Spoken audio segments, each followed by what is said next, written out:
La renaissance de l'islam, promise par Dieu dans le Saint-Coran, a été lancée par le Messie promis, paix soit sur lui, avec la connaissance contenue dans ses écrits. Bismillahirrahmanirrahim. Au nom de Dieu, le gracieux, le miséricordieux, chers téléspectateurs, assalamu alaikum wa rahmatullah wa barakatuhu. Bienvenue encore une fois au programme Renaissance, le programme de la MTA qui vise à vous présenter les livres, les écrits de Mirza Ghulam Ahmad, paix soit sur lui, le fondateur de la communauté musulmane Ahmadiyya, qui a revendiqué être le Messie promis et l'imam Mahdi. Le Mirza Ghulam Ahmad a écrit un certain nombre de livres, plus de 80 livres, et donc nous voulons vous présenter, vous dire ce qu'il y a dans ces livres. C'est la deuxième émission, le deuxième programme que nous avons. Dans le dernier programme, on vous a déjà fait une présentation de la vie de Mirza Ghulam Ahmad et des accomplissements du contexte quand il est arrivé et comment sa venue, son mandat, il l'a obtenu à partir du Coran et à partir des prédictions, des prophéties du saint prophète Mohammed, paix soit sur lui. Aujourd'hui, nous allons nous attaquer maintenant au vif du sujet, commencer à examiner ses écrits. Et pour en parler, j'ai avec moi aujourd'hui, encore une fois, Maulana Abdul Rashid Anwar Sahib, qui est notre missionnaire responsable de la région de l'Est du Canada. Il est basé à Montréal. Maulana Sahib, assalamu alaikum wa rahmatullah wa barakatuh. Wa alaikum salam wa rahmatullah. Et aujourd'hui, nous avons choisi de commencer avec le livre qui s'appelle Islami Usul Kil Philosophy. C'est la philosophie des enseignements de l'islam, qui est un livre qui a été écrit vers 1896, au début de l'année 1896, par Mirza Ghulam Ahmad. Mais est-ce que ce livre a été écrit comme un livre, Maulana Sahib? Quel était le contexte, quel était l'arrière-plan, quel est l'historique de la préparation de ce livre? Oui, d'abord, je crois qu'il y a une rectification à faire. Ce livre qui avait été rédigé par Mirza Ghulam Ahmad, le Messie promis, la paix d'Allah soit sur lui, vers la fin de l'année 1896. D'accord. J'étais agréablement surpris lorsque j'ai pensé à voir les révélations du Messie promis dans un livre qui est comme un recueil des révélations du Messie promis dans l'année 1896. Toute l'année, c'est l'année où cet aspect que je vais vous mentionner tout à l'heure, et on arrive à voir, ça reflète à partir de ces révélations. Il y a un verset du Saint-Coran qui est mentionné dans le chapitre As-Saf 81, je crois, et le verset 11. Le chapitre 61. Oui, 61. Saf. Oui. Allah dit dans ce chapitre, هو الذي أرسل رسوله بالهدى ودين الحق ليظهره على الدين كله. C'est lui qui a envoyé son messager avec la direction et la religion de vérité, afin de le faire prévaloir sur toutes les autres religions, même si ceux qui attribuent des associés à Allah le haïssent. C'est un verset du Saint-Coran. Et tous les commentateurs, ou généralement les commentateurs du Saint-Coran, ils disent que ce verset se réalisera lorsque le Mahdi et le Messie viendra. Et j'étais étonné et surpris agréablement de voir que dans le mois de mars 1896, ce verset avait été révélé au Messie promis. Vous voulez dire que ce verset coranique a été révélé encore une fois au Messie promis, où parmi les révélations, il y avait cette partie de ce verset. Cela veut dire que faire prévaloir la religion d'Allah sur les autres religions. Sur toutes les autres religions. Toutes les autres religions. C'était la mission du Messie premier. Allah lui rappelait que c'est ta mission et maintenant tous les moyens aussi Allah va donner. il a donné. Donc, ça fait partie des révélations aussi du Messie promis. Et en même temps, on arrive à comprendre que comment il faut faire prévaloir. Le Messie promis, il dit que j'avais ce désir depuis fort longtemps, que quelque part, toutes les religions peuvent se unir et on arrive à démontrer la beauté de l'islam et on arrive à démontrer que l'islam est la plus belle de toutes les religions. Et cette chose est mentionnée dans ces versets. Et cette chose est mentionnée dans les révélations que le Messie promis, il a eu. Donc tout d'abord, cet aspect qui était très intéressant, je voulais partager cet aspect avec vous. C'est-à-dire que cette prophétie du Coran, oui, de faire prévaloir l'islam sur toutes les autres religions, devait s'accomplir pendant la venue par cette personne, le Messie promis et l'imam Mahdi. C'est un livre qui est un miracle vivant de l'islam. Ceux qui disent que l'islam est une religion démodée, est une religion du passé, ça ne produit plus de miracles, pour eux, c'est un miracle qui reste vivant, qui va rester toujours vivant. L'importance de ce livre, à cause de l'importance de ce livre, le Jamaat musulman Ahmadiyya a pu traduire ce livre dans plusieurs langues. En arabe, en français, en chinois, en allemand, en birmanie, en gurmukhi, et aussi dans la langue hindoue, persan aussi, indonésien aussi, et beaucoup d'autres langues. Et donc toutes les personnes du monde entier ont l'accès à ce livre extraordinaire. Comment c'est passé? C'est un livre qui est un discours du Messie promis. En fait, c'est un discours qu'il a écrit, mais qu'il n'a pas lui-même prononcé. Voilà. Lui-même, il a écrit, et à cause de certaines raisons, lui, il n'a pas pu participer, les détails je vais donner tout à l'heure, et il a envoyé son compagnon très éloquent, qui a lu son article, son discours d'une manière vraiment éloquente dans cet endroit, et jusqu'aujourd'hui, les gens se souviennent de ce miracle extraordinaire. Donc, c'était à l'occasion d'une conférence. Voilà. Une conférence où toutes les autres religions allaient être représentées. Voilà. Il y avait une personne qui s'appelait Swami Shogun Chandra, qui avait un désir qu'aujourd'hui, il y a beaucoup de conflits de religions. Pourquoi ne pas mettre toutes les religions à un seul endroit, que chaque personne qui participe là-bas, il a cette occasion, cette chance de juger lui-même quelle est la religion la plus parfaite, quelle est la religion qui est plus belle de toutes les religions, que lui-même ait la chance de décider.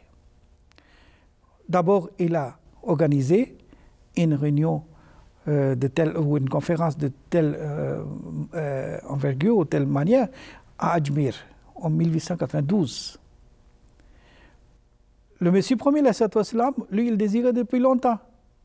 Mais lorsqu'il a été approché par cette personne, je crois que c'était un plan de Dieu, il a accepté sur place cette offre que nous devons vraiment donner cette chance aux auditeurs de décider, et chaque religion doit envoyer les preuves de la beauté de sa religion.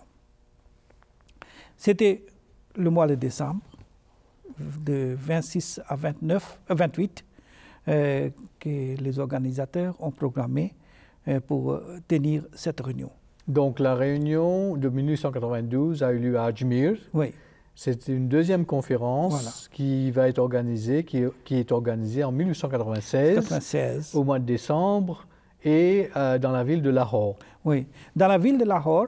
D'abord, c'était programmé que dans l'hôtel de ville, oui, ça devait se tenir, mais à cause de certaines raisons, plus tard, le lieu de la conférence avait été changé, et ça a eu lieu dans le Islamia College. Dans un collège. Ou dans un collège. Oui, okay. Et c'est là que cette conférence a eu lieu.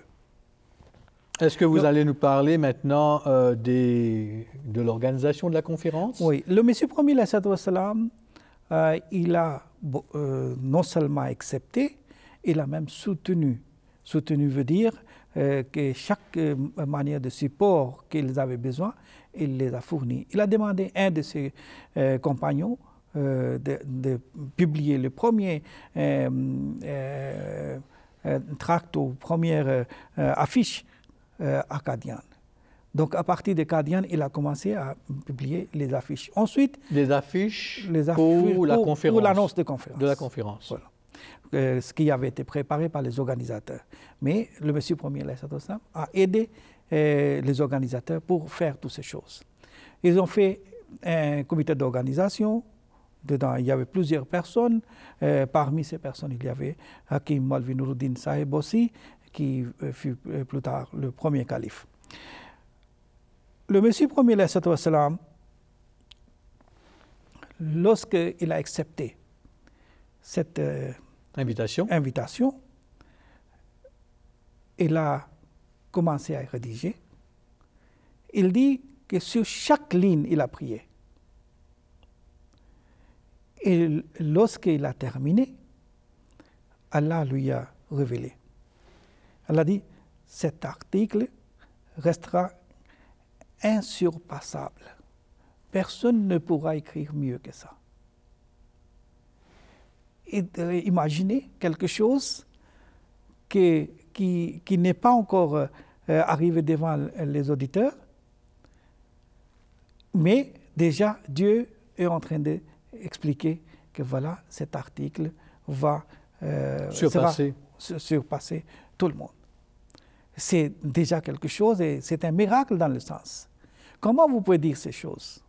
Et le déroulement de tous ces événements que je vais citer tout à l'heure, vous allez comprendre vous-même comment cette chose a eu lieu et quelle manière vraiment c'était un miracle. Comme je disais que c'était Maulvi Abdul Karim Sahib qui a lu ce discours, mais avant ça, le Messie premier aussi a préparé une annonce, que c'est une occasion en or à saisir pour toute personne qui cherche la vérité. Tout à fait. Toute personne qui veut savoir quelle est la religion qui est la plus parfaite, quelle est la religion la plus belle. Donc c'est pour cette raison, vous devez essayer de participer dans cette conférence. Et que vous aurez l'occasion de connaître tout. Il a fait des affiches. Sur les affiches, il a marqué en gros caractère une bonne nouvelle et extraordinaire pour les chercheurs de la vérité. Si vous voulez chercher la vérité, c'est une occasion, venez assister à cette conférence. Cette conférence qui sera sur les excellences et les miracles du Saint-Coran et serait lue à la grande conférence des religions, où il y aura beaucoup de religions qui seront présentées, les chrétiens, les juifs, les théosophiques et les autres, beaucoup de musulmans aussi, bien sûr. Et comme c'était à cette époque décidé que ce sera à l'hôtel de ville, le Messie premier a écrit dans l'affiche que ce sera à l'hôtel de ville. Et qu'il a dit que je vous dis que cet article ou ce sujet ou ce thème que je vais écrire, ce thème sera écrit à l'aide divine. Vous ne devez pas dire que c'est le pouvoir d'un homme. C'est au-delà du pouvoir des hommes. Si vous me permettez, je vais lire, en fait, je crois, j'ai une partie de l'annonce. Ok. Alors, donc, Mirza Ghulam Ahmad dit que cet exposé n'est pas le fruit du simple effort humain, mais il est un signe parmi les signes de Dieu. Voilà. Et ça, c'est très important. C'est très ferme, c'est très fort. Et dire cette chose d'avance. Exactement. Et il dit ceci jouissant de son soutien de Dieu spécial. Il présente les beautés et vérités du Saint-Coran et établit clairement que le Saint-Coran est sans l'ombre d'un doute la parole de Dieu. un livre révélé par le Seigneur de toute la création. Quiconque, et là, regardez, il fait comme une promesse. Oui. Comment est-ce que quelqu'un peut faire une promesse pareille sans l'aide divine?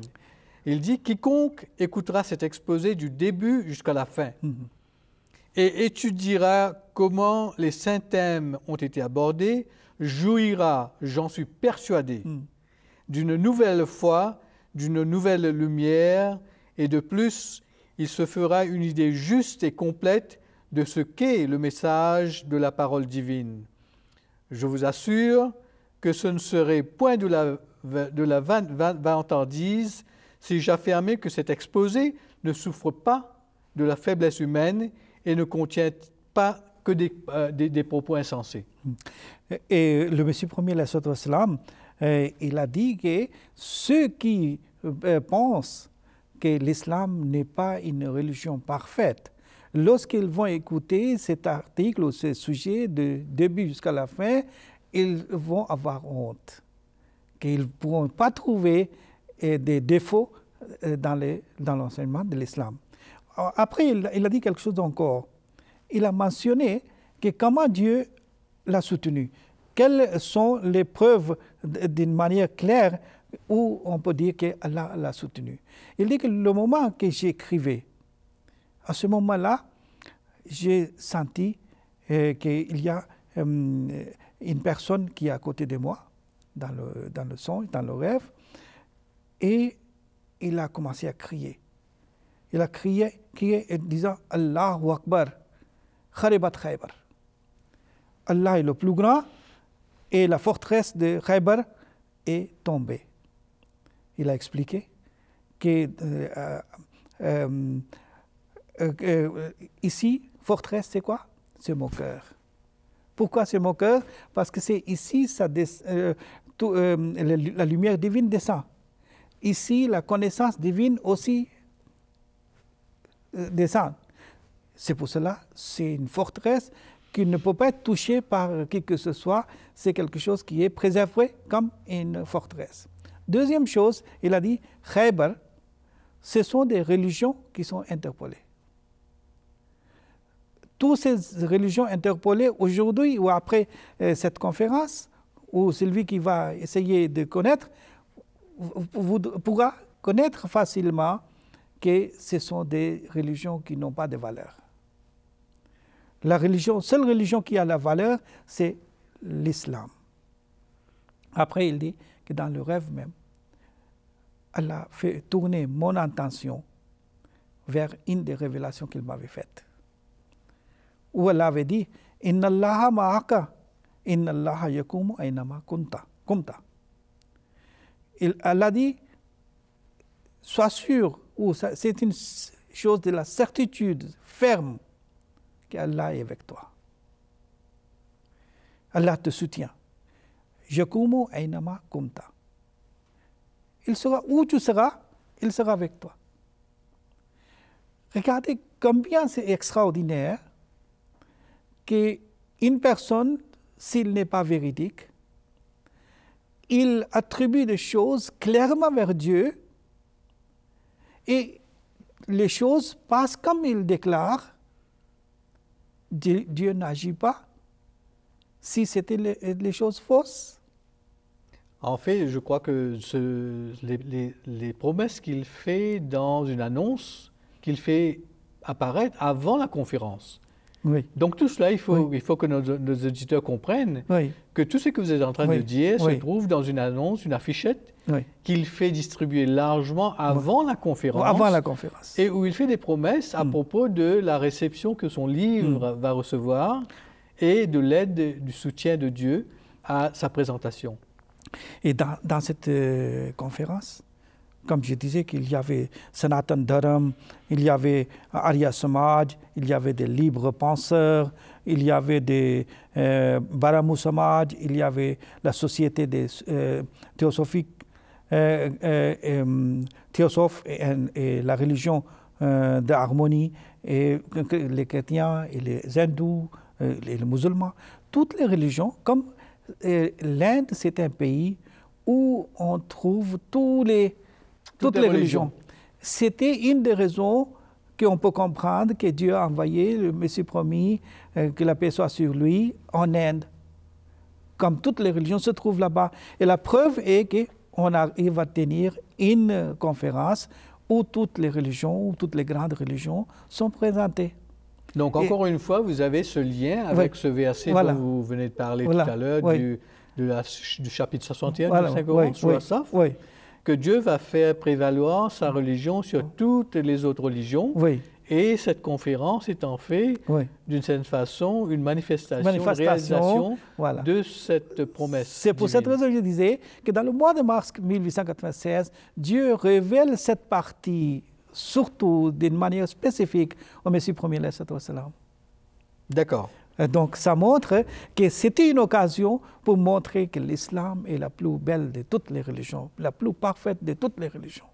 Bon, ce que on pourrait faire maintenant, c'est peut-être d'une part donner à nos auditeurs un aperçu de l'atmosphère de la conférence, comment s'est déroulé le discours prononcé par le compagnon du Messie promis, parce que, comme on l'a dit tout à l'heure, Mirza Ghulam Ahmad lui-même n'était pas à la conférence, mais il a donné son discours à quelqu'un d'autre pour le faire. D'une part, quelle était l'atmosphère, quelle a été la réception de l'auditoire à son discours? Il y avait une ambiance merveilleuse pour écouter ou participer à cette conférence.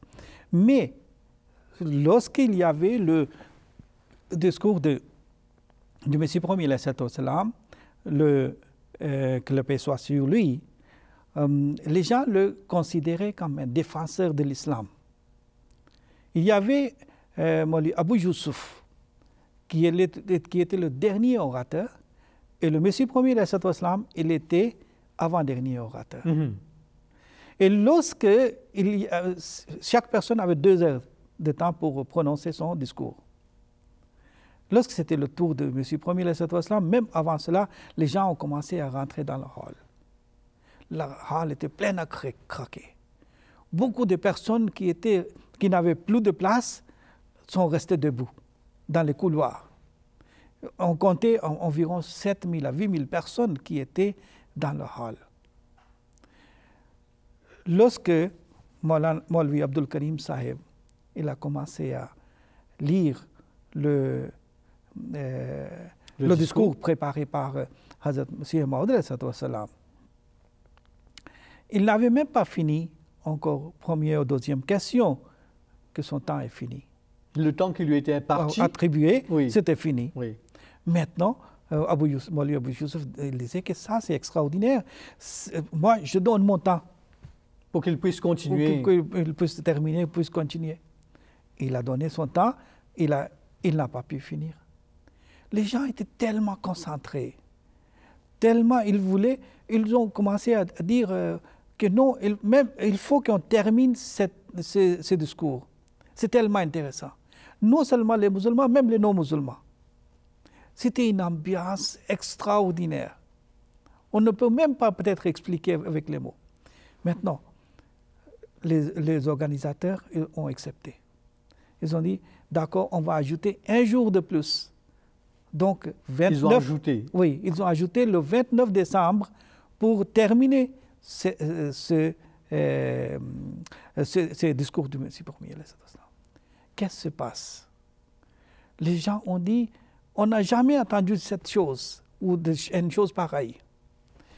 Exactement les mots qui avaient été prononcés par Dieu et il avait publié avant la conférence avaient été prononcés par les journaux. Si vous permettez, parce que là j'ai l'extrait, le commentaire d'un des journaux, publié à Calcutta en janvier, le 24 janvier 1897, donc le mois suivant. Et c'est un journal, et je lis un extrait, qui dit « Il est certain que si l'exposé de Mirza Sahib, c'est-à-dire Mirza Ghulam Ahmad, n'eût pas été présenté, les musulmans auraient été déshonorés par rapport aux autres religions. Voilà, imaginez. Et sans l'intervention divine, la religion de l'islam n'aurait pas eu le dessus. Grâce à l'exposé de Mirza Sahib, la gloire de l'islam fut établie. Amis et adversaires reconnurent d'une seule voix la supériorité de son discours sur les autres. Alors vous pouvez vous imaginer comment les autres musulmans ont eux aussi accepté la supériorité de ces discours. Oui. Et vous voyez un autre journal, de Bristol Times et Miroir, il écrit « La personne qui s'adresse si courageusement à l'Europe et l'Amérique ne peut être homme ordinaire. » Donc ce n'était pas quelque chose d'ordinaire, c'était extraordinaire. Ensuite, Spiritual Journal Boston, il écrit encore « Ce livre présente une bonne nouvelle pour toute l'humanité. » Et je pense que ça c'est important parce qu'aujourd'hui, nous sommes au XXIe siècle, d'aucuns pourraient se poser la question quelle est la pertinence de ce livre écrit il y a plus d'un siècle?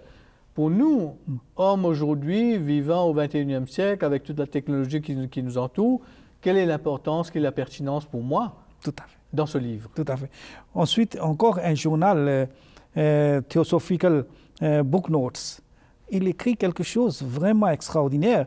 Il dit « Ce livre est l'image le plus attirant de la religion de Mohammed. » Extraordinaire. Et là, avant de terminer, parce que je crois qu'on est presque à la fin, je voulais simplement dire que dans notre prochain programme, nous allons continuer avec l'étude de ce qui est dans les 5 chapitres, 5 parties de ce livre.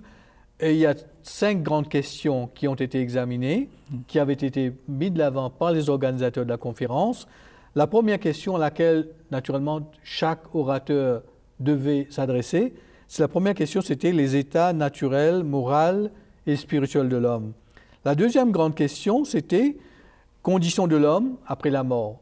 Naturellement, tout le monde est intéressé à savoir, est-ce qu'il va avoir une autre vie, qu'est-ce qui va se passer? La troisième question, le but de l'existence de l'homme et comment la réaliser. La quatrième question, la mise en application des ordonnances de la loi divine.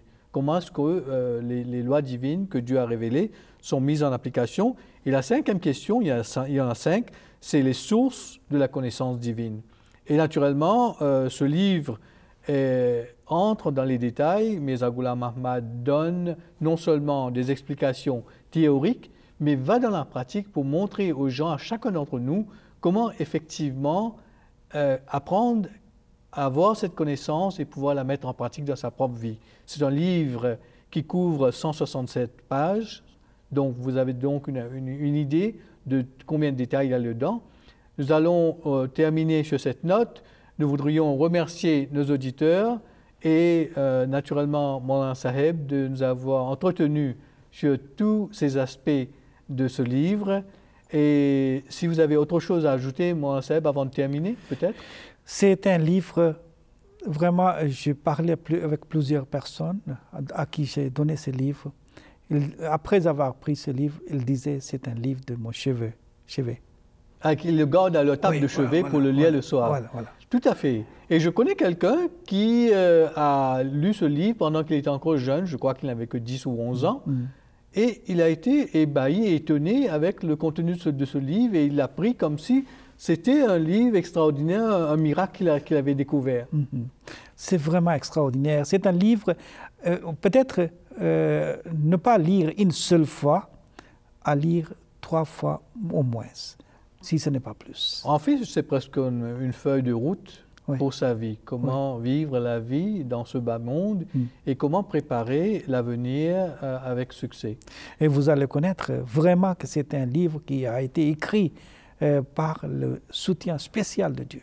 Et je crois qu'il faut aussi souligner cet aspect que Mirza Ghulam Ahmad a lui-même mis de l'emphase dessus, que puisque c'était une conférence où les beautés de chaque religion devaient être mises au grand jour, chaque religion devait s'en tenir, chaque orateur devait s'en tenir à prendre ses preuves uniquement de leur livre saint. Il ne devait pas dire quoi que ce soit d'autre qui ne se trouve pas dans le livre. Et Mirza Ghulam Ahmad a même pris cette garantie, donné cette garantie que toutes les preuves qu'il allait mettre de l'avant sortiraient du Coran et qu'il n'allait même pas emprunter des traditions du prophète. Oui, on avait passé sur ces conditions. Les conditions étaient aussi importantes et parmi ces conditions, c'était une condition très importante que chaque religion doit montrer les preuves de sa véracité à partir de son propre livre. Donc, merci beaucoup, Mohamed Saheb, de nous avoir entretenus aujourd'hui sur le livre La philosophie des enseignements de l'islam. Nous n'avons aujourd'hui fait que passer un peu en liminaire l'introduction du livre, la présentation du livre. Dans le prochain programme, nous allons entrer dans les détails. Et jusqu'à ce prochain programme, chers téléspectateurs, merci. Assalamu alaikum wa rahmatullahi wa barakatuhu. Que la paix et les bénédictions de Dieu soient sur vous.